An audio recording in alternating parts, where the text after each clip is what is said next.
I'm Rick Kaler. Thanks for joining me. Ever since I was a small boy, I've been fascinated by the classic story A Christmas Carol by Charles Dickens. It just never seemed like Christmas without watching one of the versions of this timeless fable. I recently wondered what has attracted me to this story. Was it the visit of Scrooge's past business partner Marley, the frightening ghosts, or maybe the fate of Tiny Tim? Might have been any of those, but I think really what holds my interest is the character of Ebenezer Scrooge.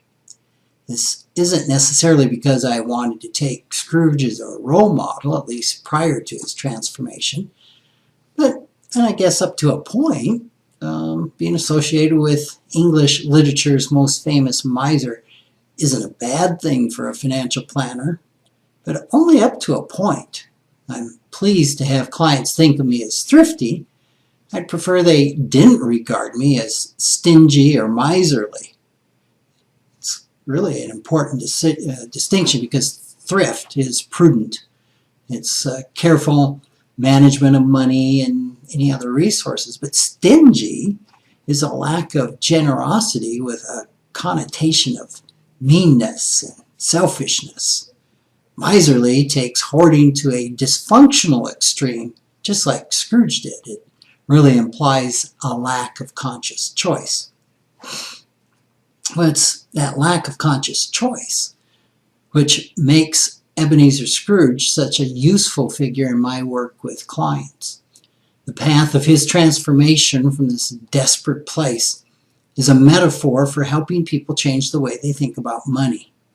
I've used it with clients for years now and made it the focus of a book called The Financial Wisdom of Ebenezer Scrooge, which I co-authored with Drs. Ted Clontz and Brad Clontz. During his unhappy and lonely childhood, Ebenezer Scrooge developed a set of unconscious beliefs or money scripts that he carried into his adult life. And among those beliefs, that having more money was the way to happiness, that spending money on himself or others was just wrong, that people could not be trusted, and that money was more important than people. The quality that most people associate with Scrooge is his life as an unhappy miser and his attitude of bah, humbug. Yet what's most important about A Christmas Carol is his transformation to a joyful and generous man.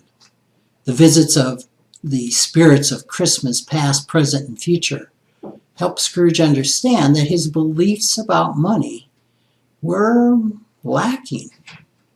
With the guidance of the spirits, he was transformed into what Dickens writes, was as good a friend, as good a master, and as good a man as the old city knew.